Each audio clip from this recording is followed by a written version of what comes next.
கண்ணாலம் YouTube நேயர்கள் அனைவருக்கும் எங்களுடைய வணக்கங்கள். இன்னைக்கு நம்ம எடுத்திருக்க டாபிக் என்னன்னு பார்த்தீங்கன்னா, நம்ம அன்றாட வாழ்க்கையில நெறைய விஷயங்கள் பயன்படுத்தக்கூடியது தாங்க இது. சோசியல் மீடியா இன் மேரேஜ். ஆல்ரெடி நீங்க தம்ப்நெயில்ல பார்த்திருப்பீங்க. இந்த வீடியோல நெறைய இன்புட்ஸ் இருக்குங்க. நெறைய விஷயம் நீங்க புதுசா கத்துக்க போறீங்க. அது மாத்திரம் இல்லாம இந்த சேனல் நீங்க இன்னும் சப்ஸ்கிரைப் பண்ணல அப்படின்னா, சப்ஸ்கிரைப் பண்ணிட்டு பாருங்க. அப்பதான் நாங்க போடுற எல்லா வீடியோஸ் உங்களுக்கு பார்க்க முடியும் உங்களால. இந்த வீடியோ சூப்பர் இன்ட்ரஸ்டிங்கா இருக்குங்க. வாங்க இந்த வீடியோக்குள்ள போலாம்.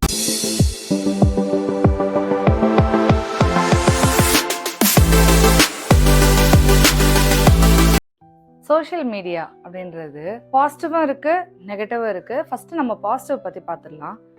எப்படின்னா, ஃபர்ஸ்ட் நம்ம எமோஷ்னலா ஷேர் பண்ணிப்போம். இப்போ நம்மளோட லவ்வா இருக்கட்டும், இல்லைன்னா அவங்களோட பர்த்டேஸ், அப்புறம் நம்மளோட பார்ட்னரோட ஸ்பெஷல் அக்கேஷன்ஸு, அப்புறம் அவங்க ஏதாவது அச்சீவ்மெண்ட் பண்ணியிருந்தா, இந்த மாதிரி விஷயத்துல நம்ம என்ன பண்ணுவோம், உடனே வாட்ஸ்அப் ஸ்டேட்டஸாவோ இல்லைன்னா இன்ஸ்டாகிராமில் அபவுட்டோ, இதெல்லாம் தப்பு கிடையாது. இது நம்மளோட லவ்வை எக்ஸ்பிரஸ் பண்ணுறது. ரெண்டாவது என்னன்னா, ஃபோட்டோஸ்லாம் நம்ம ஷேர் பண்ணுறது. நம்மளோட கல்யாண நாளுது, பிறந்த நாளுது, பிள்ளைங்களோட பிறந்த நாளுது, அதுக்கப்புறம் அவங்க ஏதாவது அச்சீவ்மெண்ட் பண்ணியிருந்தா, லைக் பிஸ்னஸில் ஒரு ஏதோ ஒன்று அச்சீவ்மெண்ட் பண்ணியிருந்தாலோ, இல்லைனா வேலையில் எம்ப்ளாயி ஆஃப் தி இயர், இல்லைனா அந்த மாதிரி கிஃப்ட்டு, அந்த மாதிரிலாம் இது பண்ணும்போது நம்ம ஃபோட்டோஸ் எடுத்து வைக்கிறோம்ல. ஃபோட்டோஸ் எடுக்கிறது மட்டும் இல்லாமல், அது ஷேர் பண்ணுறது மட்டும் இல்லாமல், நம்ம என்ன பண்ணுவோம்னா அதை சேர்த்து வைப்போம்ல. இது அன்னைக்கு நம்ம பண்ணது, இது ஃபர்ஸ்ட் டேட் அப்போ நம்ம தனியாக போய் ஃபோட்டோ எடுத்தது, இது கல்யாணத்துக்கு நம்ம 2 பேரும் போய் ட்ரெஸ் எடுக்க போனாலும் அப்போ ஃபோட்டோ எடுத்ததுன்னு ஸோ அது தப்பு கிடையாது. இது மாதிரிலாம் நம்ம சேர்த்து வைக்கிறதுனால நம்ம மெமரபிளாக இருக்கும். அடுத்தது சோஷியல் மீடியாவில் என்னன்னு பார்த்தோம்னா, நம்மளால படிக்க முடியும். இப்போ ஃபார் எக்ஸாம்பிள் பேரண்டிங் டிப்ஸ்லாம் இப்போ நிறைய பேர் சொல்லிக் கொடுக்குறாங்க. அதே போல் எங்களுக்குள்ள ஏதோ ஒரு மிஸ் அண்டர்ஸ்டாண்டிங், அதை நம்ம எப்படி கான்ஃப்ளிக்டை கட் பண்ணிக்கலாம் அப்படின்றதையும் நிறைய பேர் இப்போ ஆன்லைனில் நமக்கு அட்வைஸ் பண்ணிட்டு இருக்காங்க. ஸோ இதெல்லாமே பாசிட்டிவ்ஸ் இருக்கு. ஸோ நம்ம பாசிட்டிவை மட்டும் எடுத்துக்கிட்டு கரெக்டாக நம்ம லீட் பண்ணோம்னா சோஷியல் மீடியாவில் சூப்பராக இருக்கும். இப்போ நெகட்டிவ் அவங்க சொல்லுவாங்க. இப்போ நம்ம சோஷியல் மீடியாவோட நெகட்டிவ் சைட்ஸ் இன் மேரேஜ், அதை பற்றி தான் நம்ம இன்னைக்கு பார்க்க போகிறோம். இப்போ இருக்கிற ப்ரெசன்ட் பீப்புளெலாம் எப்படி இருக்காங்க பார்த்தீங்கன்னா, ரொம்ப ப்ரைவசியை லேக் பண்ணுறாங்க. எப்படி லேக் பண்ணுறாங்க, அவங்களுக்கே தெரியாமல் பண்ணுறாங்க. என்ன ஆஸ்பெக்டில் பார்த்தீங்கன்னா, first of all social media என்ட்ரான பிறகு நம்மளுக்கு நிறைய விதமான நல்ல விஷயங்கள் நடந்துச்சு, என் ஒய்ஃப் சொன்ன மாதிரி. ஆனால் அதை விட அதிகமாக கெட்ட விஷயங்கள் அதிகமாக நடந்துட்டு வருதுங்க. அதில் ஃபர்ஸ்ட் நம்ம எடுத்துருக்க பாயிண்ட் தான் இந்த lack of privacy. Lack of ப்ரைவசியில் நம்ம என்ன பண்ணுவோம், எல்லாத்தையும் ஷேர் பண்ண ஸ்டார்ட் பண்ணுவோம். நம்ம லொக்கேஷன் எல்லாத்தையும் நம்ம ஷேர் பண்ண ஸ்டார்ட் பண்ணுவோம். இது நம்ம மேரேஜ் லைஃப்குள்ளே எப்படி இது ஒரு ப்ராப்ளம் க்ரியேட் பண்ணுது, ஒரு நெகட்டிவிட்டி இம்பேக்ட் ஏற்படுத்துது அப்படின்னா, எனி டைம் நீங்கள் ஆன்லைனில் இருப்பீங்க. அது மாத்திரம் இல்லாமல் உங்கள் ஃப்ரெண்ட்ஸ் நிறைய பேர் இருப்பாங்க. வாட்ஸ்அப்பில், ஃபேஸ்புக்கில், எவ்ரிவேர் நிறைய பேர் ஆன்லைனில் இருப்பாங்க. ஸோ நீங்கள் என்ன பண்ணுவீங்க, நீங்கள் உங்களுடைய விஷயங்கள் நிறைய விஷயம் ஷேர் பண்ணிகிட்டே இருப்பீங்க. இப்போது உங்களுக்குள்ளே இருக்கிற சில பர்சனலான விஷயங்கள் அதுவும் என்ன பண்ணுவீங்க, வெளியிலலாம் ஷேர் பண்ண ஸ்டார்ட் பண்ணுறீங்க. For example house tour, home tour, இந்த மாதிரிலாம் பண்ணுறாங்கல்ல, இதெல்லாம் எக்ஸாம்பிளாக நான் சொல்கிறேன். இந்த மாதிரிலாம் ஷேர் பண்ணுறாங்க. அது ரொம்ப லேக் ஆஃப் ப்ரைவசி தாங்க. அது நிறைய பேர் தெரியாமல் பண்ணிகிட்டு இருக்காங்க. சரி, ஓகே, மேரேஜில் என்ன லேக் ஆஃப் ப்ரைவசின்னு பார்த்தீங்கன்னா, டூ மச் ஆஃப் ஒப்பீனியன்ஸ் வருவாங்க. நீங்கள் ஆன்லைனில் இருக்கும்போது, ஆல்ரெடி நீங்கள் ஃபேஸ்புக், இன்ஸ்டாகிராம்லாம் நீங்கள் ஸ்க்ரால் பண்ணிகிட்டு இருக்கும்போது too much of opinions and suggestions வரும். அதுக்கப்புறம் டூ மச் ஆஃப் ஜட்ஜ்மெண்ட்ஸ் வரும். எப்படி ஜட்ஜ்மெண்ட் வரும்னு பார்த்தீங்கன்னா, நீங்கள் என்ன பண்ணுவீங்க, இதுதான் நீங்கள் ஒரு கரெக்டாக வச்சுருப்பீங்க. ஒரு சில பேர் என்ன பண்ணுவாங்க, உங்களுக்கு டெக்ஸ்ட் பண்ணுவாங்க, இது இந்த விஷயம் கரெக்ட் இல்லை, இந்த விஷயம் தப்பு அப்படின்னு சொல்லிட்டு பேசுவாங்க. நீங்கள் 2 பேர் பார்ட்னர்ஸாக இருப்பீங்க. அப்போ உங்களுக்குள்ளே என்ன வரும், நீங்கள் ஒருத்தரை ஜட்ஜ் பண்ண ஸ்டார்ட் பண்ணுறீங்க. எப்படி ஜட்ஜ் பண்ணுவீங்கன்னா, இப்போ ஒரு விஷயம் நான் செய்கிறேன், என் ஒய்ஃப் செய்கிறாங்க அப்படின்னா, நான் என்ன பண்ணுவேன், இவங்க எதுக்காக செய்கிறாங்க, இவங்க அதுக்காக செஞ்சுருப்பாங்களோ, அப்படி செஞ்சுருப்பாங்களோ, இப்படி செஞ்சுருப்பாங்கன்னு சொல்லிட்டு ப்ரீ ஜட்ஜ் பண்ண ஸ்டார்ட் பண்ணிவிடுவோம். இப்போ நம்ம எடுத்திருக்க செகண்ட் பாயிண்ட் பார்த்தீங்கன்னா, கம்பேரிசன் அண்ட் அன்ரியலிஸ்டிக்குங்க. இதில் மெயினான ஒரு விஷயம் என்னென்னா எக்ஸ்பெக்டேஷன்ஸ். நம்ம ஆல்ரெடி எக்ஸ்பெக்டேஷன்ஸோட டாபிக் பார்த்துருப்போம். இதில் மெயினான விஷயம் எக்ஸ்பெக்டேஷன்ஸ். என்ன எக்ஸ்பெக்டேஷன்ஸ் பார்த்தீங்கன்னா, இப்போது நீங்கள் ஒரு சோஷியல் மீடியாவில் நீங்கள் எதனா இன்ஸ்டாகிராமில் ஒரு யூடியூப்பில் ஒரு கப்பலை பார்க்குறீங்க. அந்த கப்பல் பார்த்துட்டு அவங்க செம்மையாக வாழ்கிறாங்க, பயங்கரமாக இருக்காங்க, சூப்பராக இருக்காங்க, அவங்க இப்படி கிஃப்ட் பண்ணுறாங்க, லாம்போகினி கிஃப்ட் பண்ணியிருக்காங்க, ஐஃபோன் கிஃப்ட் பண்ணியிருக்காங்க, கார் கிஃப்ட் பண்ணியிருக்காங்க, புல்லட் கிஃப்ட் பண்ணியிருக்காங்கன்னு சொல்லிட்டு நீங்கள் உங்கள் கப்பலுக்குள்ள அந்த இன்டர்வென்ஷன் வந்துச்சு அப்படின்னா, it is a bad திங்குங்க.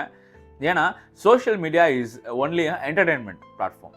Entertainment and நீங்கள் அதில் சில விஷயங்கள் கற்றுக்கிற learning platform and entertainment platform. இது ரெண்டுத்துக்கு தான் நம்ம மைண்ட் செட் பண்ணி யூஸ் பண்ணுமே தவிர்த்து அதை நீங்கள் என்ன பண்ணிக்கூடாது, உங்கள் லைஃப்குள்ளே அடாப்ட் பண்ணிக்கக்கூடாது. அப்படி நீங்கள் உங்கள் லைஃப்குள்ளே அடாப்ட் பண்ணிட்டீங்க அப்படின்னா நீங்கள் வந்து உங்கள் வாழ்க்கையை வாழ மாட்டீங்க, அவங்களோட வாழ்க்கையை உங்கள் வாழ்க்கையாக நீங்கள் நினச்சிட்டு வாழ்வீங்க. இதை வந்து எப்படி நம்ம மேரேஜ் லைஃப்குள்ளே கன்க்ளூட் பண்ணலாம் அப்படின்னா, இப்போது ஃபார் எக்ஸாம்பிள் ஒரு மேரேஜ் கப்புள் வந்து vlogs போடுறாங்க, அவங்களோட என்ன ரீல்ஸ் போடுறாங்க, சில விஷயங்கள்லாம் பண்ணுறாங்கன்னு வச்சுக்கோங்களேன். ஃபேமஸான இருக்க பீப்புளேருந்து கொஞ்சம் இப்போ ஃபெமிலியராக ஆகிற பீப்புள் வரைக்குமே நான் சொல்கிறேன். அவங்கலாம் வந்து இந்த மாதிரி ரீல்ஸ் போடுறாங்க, கப்புள் vlogsலாம் பண்ணுறாங்க அப்படின்னா அவங்க என்ன பண்ணுவாங்க, அந்த வீடியோவில் பேசும் போது அந்த வீடியோக்காக சில விஷயங்கள் பண்ணுவாங்களே தவிர்த்து அவங்களுடைய ஃபுல் மேரேஜ் லைஃப்பை வந்து உங்ககிட்ட எக்ஸ்ப்ளனேஷன் அந்த டைம் பண்ண மாட்டாங்க. ஏன்னா அவங்க வந்து ஒரு இதில் பார்த்து இன்ஸ்பிரேஷன் ஆகிருப்பாங்க, அதை வந்து உங்கள்கிட்ட ஆக்ட் பண்ணி காட்டுவாங்க. நீங்கள் அதை பார்த்துட்டு என்னடா இவங்க இவ்வளோ சூப்பராக இருக்காங்க, நம்ம என்னடா லைஃபே இப்படி இருக்குது, நம்ம ஹஸ்பண்ட் இப்படி இருக்காரு, நம்ம ஒய்ஃப் இப்படி இருக்காங்க, என்னடா அவங்களாம் சூப்பராக இருக்காங்க அப்படின்னு நினச்சிட்டு இருந்தீங்க அப்படின்னா நீங்கள் வந்து ஒரு தப்பான கண்ணோட்டத்தில் உங்கள் மேரேஜை பார்க்குறீங்க தான் நான் சொல்லுவேன். ஏன்னா சோஷியல் மீடியா என்றைக்குமே உங்கள் மேரேஜ் லைஃப்குள்ளே இன்ஃப்ளூயன்ஸ் ஆகவே கூடாது.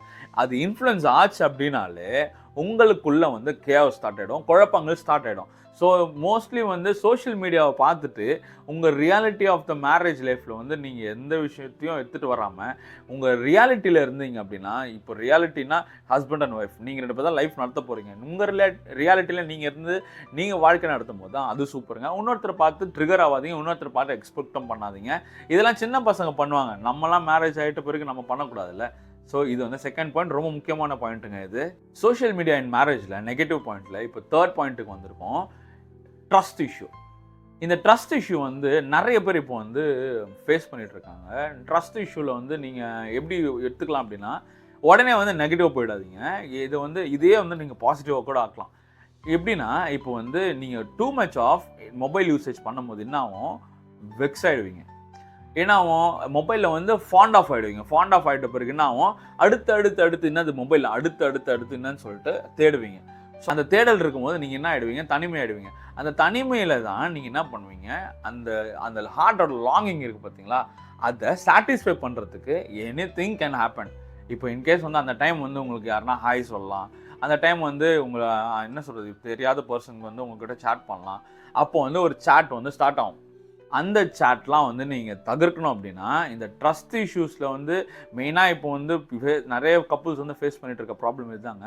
இந்த ட்ரஸ்ட் இஷ்யூ நீங்கள் தவிர்க்கணும் அப்படின்னா நீங்கள் என்ன பண்ணுங்கள், உங்களுடைய ஃபோன் எடுத்து வச்சுட்டு ஃப்ரீயாக இருக்க டைமில் ஃபோன் எடுத்து வச்சுட்டு இன்ஸ்டாகிராம், யூடியூப், ரீல்ஸ் இந்த மாதிரிலாம் இல்லாமல் உங்கள் மைண்டை வந்து யுவர் மைண்ட் இஸ் க்ரியேட்டிவ். உங்கள் மைண்ட் வந்து எப்போதுமே வந்து ஒரு க்ரியேட்டிவான மைண்டுங்க. அதை வந்து உங்கள் மைண்ட் வந்து ஒரு பாஸ்கெட் மாதிரி ஆக்கிடாதீங்க. நாட் லைக் என்ன சொல்கிறது, ஒரு குப்பலாரி மாதிரி ஆகிக்கிடாதீங்க. ஒரு குப்பலாரி வந்து என்ன பண்ணோம், குப்பையை எடுத்துகிட்டு போயிட்டு அந்த இடத்துல போயிட்டு குப்பை இருக்கிற இடத்துல டம்ப் பண்ணிகிட்டே வரும். அந்த கார்பேஜ் ட்ரக்கு நான் ஏன் சொல்கிறேன்னா, கார்பேஜ் ட்ரக் வந்து அது போய் கொட்டிட்டாச்சு வருது. உங்கள் பிரெயின் என்ன பண்ணும், அந்த கார்பேஜ் ட்ரக்காக இருக்கும் போது உங்கள் பிரெயின்குள்ளே வந்து ஃபீட் ஆகிட்டே இருக்கும், எதனா வந்து கொட்டிகிட்டே இருக்கும் சோஷியல் மீடியா. அப்போ கொட்டிகிட்டே இருக்கும்போது உங்கள் பிரெயின் என்ன ஆகும், உங்கள் பிரெயின் எங்கன்னா போய் கொட்ட முடியுமா, கொட்ட முடியாது. அப்போது என்ன ஆகும், உங்கள் பிரெயின்குள்ளே வந்து அவ்வளோ ஸ்டோராக இருக்கும், உங்களால் வந்து ஒரு ப்ராப்பரான டிசிஷனாக எடுக்க முடியாதுங்க இந்த மாதிரி இருந்தீங்கன்னா. ஸோ இந்த மாதிரி இருக்கிறதுனால நீங்கள் என்ன பண்ணலாம், நீங்கள் வந்து உங்களோட ஃப்ரீ டைமில் புக்ஸ் படிக்கலாங்க. நிறைய பேர் என்னடா புக்ஸ் படின்னா எப்படா இந்த டைமில் புக்ஸ் படிக்கலாம், அப்போ புக்ஸ் படிக்க முடியலையா, உங்களுடைய க்ரியேட்டிவாக இருக்கிற மைண்ட் செட் ஐடியாஸை வந்து ப்ரோஆக்டிவேட் பண்ணுங்கள். நீங்கள் வந்து you are not designed for to watch and நீங்கள் என்ன பண்ணுறேன்னு, நீங்கள் வந்து உங்கள் கடவுளை வந்து அப்படி டிசைன் பண்ணலைங்க. நீங்கள் வந்து ஒரு ஃபோனை பார்த்துட்டு வாட்ச் பண்ணிவிட்டு அதை வந்து அப்படியே தூங்குறதுக்கு அப்படியே அதை யோசிச்சுட்டு இருந்தது, அதை வச்சுட்டு இருக்கிறது கடவுள் டிசைன் பண்ணல உங்கள் பிரெயினை. உங்கள் பிரெயின் வந்து டிசைன் ஆனது க்ரியேட்டிவிட்டிக்காக தான் டிசைன் ஆகிருக்கு. எத்தனை பேர் வந்து க்ரியேட்டிவிட்டிவாக யோசிக்கிறோம் அப்படின்றத யோசிங்க. ஸோ அந்த மாதிரி விஷயங்கள் வரும்போது நீங்கள் என்ன பண்ணுங்கள், இதெல்லாம் வந்து ஒதுக்கி வச்சுட்டு உங்கள் பார்ட்னர்ஸ்குள்ளே ட்ரஸ்ட்டு வரணும் அப்படின்னா நீங்கள் வந்து டிரான்ஸ்பரன்சியாக இருக்கணும். அதுக்கப்புறம் வந்து நான் சொன்ன பார்த்தீங்கன்னா சில விஷயங்கள் அது வந்து நீங்கள் மெயின்டைன் பண்ணிவிட்டு too much of mobile usage இல்லைனாலே உங்களுக்கு வந்து ஈஸியாகிடும், உங்களுக்கு வந்து நல்லா க்ரியேட்டிவ் ஆகிடுவீங்க. இந்த விஷயத்தை நீங்கள் கண்டிப்பாக யூஸ் பண்ணி பாருங்கள், உங்கள் லைஃப் சூப்பராக மாறிடும். நெகட்டிவிட்டியில் வந்து 4th பாயிண்ட்டுங்க, நீங்கள் ஒரு கப்புளாக இருக்கிறீங்க, நீங்கள் வந்து ஒரு மேரிட் கப்புளாக இருக்கிறீங்க, ஆர்எல்ஸ் வந்து லவ் பண்ணுறீங்கன்னா கூட நீங்கள் இந்த விஷயத்தில் ரொம்ப ஃபோக்கஸ்டாக இருக்கணுங்க. Too much of screen time இருந்துச்சுனாலே you cannot concentrate what your couple is saying, what your partner is saying. நீங்கள் டூ மச் ஆஃப் ஸ்க்ரீன் டைமில் நீங்கள் ஒரு அட்டென்ஷன் கொடுத்துட்டே இருந்தீங்கன்னா நீங்கள் என்ன ஆகிடுவீங்க, ரீல்ஸு ஆர்எல்ஸ் வந்து photo, YouTube, something like that, anything. அந்த மாதிரி இதில் நீங்கள் ஃபோக்கஸ்டாக இருந்துச்சுனாலே என்ன ஆகும்னா, யாருன்னா பேசுவாங்கள்ல, அதை வந்து என்ன பண்ணுவீங்க, கேட்கும். ஆனால் பிரெயின் அதுக்கு வந்து செயல்படாது. மறுபடியும் சொல்கிறேன், உங்கள் காது கேட்கும், அவங்க கண்ணை தான் பார்ப்பீங்க பேசும்போது, ஆனால் பிரெயின் வந்து செயல்படாது. பிரெயின் வந்து என்ன பண்ணும், வேறு எதாவது யோசிச்சுட்டு இருக்கும். இது நான் எக்ஸ்பீரியன்ஸ் பண்ணியிருக்கேன், என் ஒய்ஃபை எக்ஸ்பீரியன்ஸ் பண்ணியிருப்பாங்கன்னு நான் நினைக்கிறேன். கண்டிப்பாங்க. ஏன் சொல்கிறேன்னா, நம்மளோட ஃபோக்கஸ் எங்கே இருக்கோ அங்கே தான் வந்து நம்மளோட இயர்ஸ் இருக்கும். நீங்கள் வந்து யாருன்னா பேசிகிட்டு இருக்கும்போது நீங்கள் வந்து உங்கள் காது கேட்கும், ஆனால் வந்து நீங்கள் கவனிக்கல அப்படின்னா, you're not in the present, you're in something, some other world, you're in என்ன சொல்கிறது, ஒரு இமேஜினேஷன் ஆஃப் த வேர்ல்டில் இருக்கிறீங்க. ஆனால் அப்படி இருக்கக்கூடாதுங்க. இந்த ஸ்க்ரீன் டைம் என்ன பண்ணுன்னா, too much of screen time பார்ட்னர்ஸ்குள்ளே இருக்கிற கம்யூனிகேஷனை வந்து எராடிகேட் பண்ணிவிடும். ரொம்ப கஷ்டமாக இருக்கும். நீங்கள் வந்து ஒரு ப்ராப்பரான ஒரு என்ன சொல்கிறது, நல்ல கம்யூனிகேஷனே பண்ண முடியாத சூழ்நிலைக்கு வந்துடும் நீங்கள் டூ மச் ஆஃப் ஸ்க்ரீன் டைமில் இருந்தீங்கன்னா. ஸோ ஸ்க்ரீன் டைம் வந்து அவாய்ட் பண்ணுறதுக்கு நிறைய செல்ஃபோன் கண்டுபிடிச்சோன்னே ஸ்க்ரீன் டைம் கம்மி பண்ணுறதுக்கு அதிலே வந்து அலாரம்ஸ்லாம் செட் பண்ணி கொடுத்துருக்காங்க. ஸோ அவனுக்கே வந்து நம்ம மேலே அக்கறை இருக்கும்போது நம்ம பார்ட்னர்ஸ்குள்ளே நம்ம அக்கறை வச்சு ஸ்க்ரீன் டைம்லாம் வந்து கம்மி பண்ணிட்டு ஸ்பெண்ட் டைம் வித் ஈச் அதருங்க. 2 பேரும் எங்கன்னா வெளில போங்க, பைக்கில் எடுத்து சுற்றுங்க, கார் இருக்கா காரில் எடுத்துகிட்டு போங்க, சைக்கிள் இருக்கா சைக்கிளில் எடுத்துகிட்டு போங்க, எதுவுமே இல்லையா நடந்து கை வச்சு நடந்துட்டு எங்கன்னா சும்மா சுற்றிட்டு வாங்க. அந்த சுற்றிட்டு வரும்போது நான் ஊர் சுற்றுங்கன்னு சொல்ல வரல, சுற்றிட்டு வரும்போது நீங்கள் என்ன நடந்து போவீங்க, எதனா பேசுவீங்க, எதனா பார்ப்பீங்க புதுசாக. அப்படி வந்து லைஃப் வந்து சூப்பராக இருக்குங்க. Hold hands together, walk together, அப்படி இருந்தீங்கனாலே சூப்பராக இருக்கும் லைஃப். இப்போலாம் நிறைய பேர் மாலுக்கு போகிறாங்க, அதெல்லாம் வந்து போகாதீங்க. நான் என்ன சொல்கிறேன், மால்ஸ் போகிறது அதெல்லாம் totally different.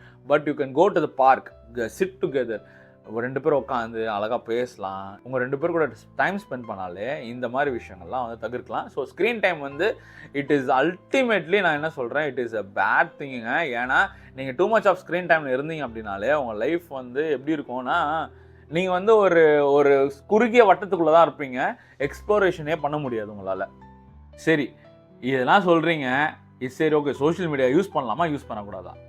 Social media use பண்ணலாம். அது யூஸ் பண்ணாமல் நம்மளால் இருக்கவே முடியாது. அதனால் சோஷியல் மீடியா யூஸ் பண்ணலாம். அதுக்குன்னு சில விஷயங்கள் வச்சுக்கோங்க.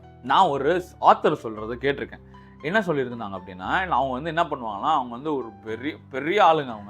அவங்க வந்து என்ன பண்ணாங்களாம், வீட்டுக்கு உள்ளே வரும்போது அவங்க என்ன பண்ணுவாங்க, அவங்க ஃபோனை வந்து அந்த ஒரு ஃபோனு வைக்கிற இடம்னு சொல்லிட்டு வச்சுருப்பாங்களாம், அந்த இடத்துல வச்சுருவாங்களாம்.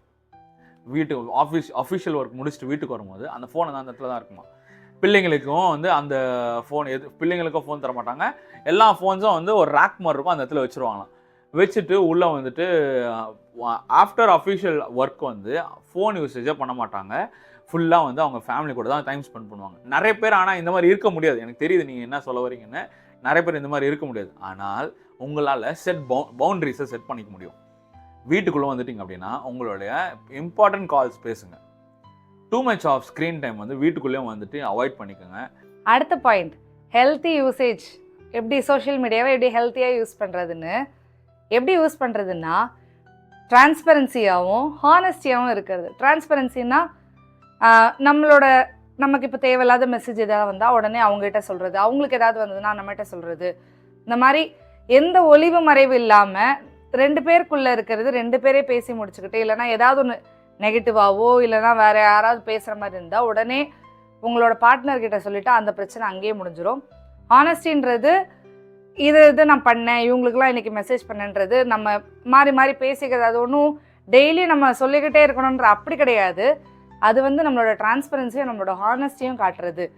ஏன் நான் மெசேஜ் பண்ணால் உனக்கு வந்து சொல்லணுமான்னு சொல்லி கேட்காதீங்க. அதுதான் ஒரு நல்ல ஹஸ்பண்ட் அண்ட் ஒய்ஃபுக்கு எடுத்துக்காட்டு. நான் இன்றைக்கி இவங்ககிட்ட பேசினேன், இல்லைனா இன்றைக்கி இவங்க எனக்கு மெசேஜ் பண்ணியிருந்தாங்க அப்படின்னு சொல்லி நம்ம 2 பேரும் சும்மா பேசிக்கிறது ஒன்றும் தப்பே கிடையாது. ஸோ இதை ட்ரை பண்ணி பாருங்கள். ஸோ கைஸ், இன்னைக்கு இந்த வீடியோவில் நம்ம சோஷியல் மீடியாவை எப்படி நம்ம மேரேஜ் லைஃப்குள்ளே பாசிட்டிவாகவும் நெகட்டிவாகவும் இருக்குது, அதுக்கு மட்டும் இல்லாமல் அதை வந்து ஹெல்த்தியாக எப்படி கொண்டு போகிறது பற்றி தான் நம்ம இந்த வீடியோவில் பார்த்துருக்கோம். இந்த வீடியோ உங்களுக்கு பிடிச்சிருக்கோம் நாங்கள் நினைக்கிறோம். இந்த வீடியோ பார்த்துட்டு நீங்கள் நிறைய விஷயம் கற்றுக்கிட்டு உங்கள் மேரேஜ் லைஃப்பை ஹெல்த்தியாக கொண்டு போங்க. சோஷியல் மீடியா வந்து எப்படி பயன்படுத்தணுன்ற விஷயங்கள்லாம் வந்து கற்றுக்கிட்டு உங்கள் மேரேஜ் லைஃப் எடுத்துகிட்டு போனீங்க அப்படின்னாலே உங்கள் மேரேஜில் வந்து எந்த விதமான குழப்பங்கள் வராது. ஸோ இந்த வீடியோ உங்களுக்கு பிடிச்சிருக்கோன்னு நினைக்கிறேன். இந்த வீடியோ உங்களுக்கு பிடிச்சிருந்துச்சுன்னா லைக் பண்ணுங்கள், ஷேர் பண்ணுங்கள், சப்ஸ்கிரைபும் பண்ணிக்கோங்க. உங்களை அடுத்த வீடியோவில் சந்திக்கும் வரை உங்களிடமிருந்து விடைபெறுவது உங்கள் Benial Raj and my wife Ketsiyal. See you next video. Bye bye.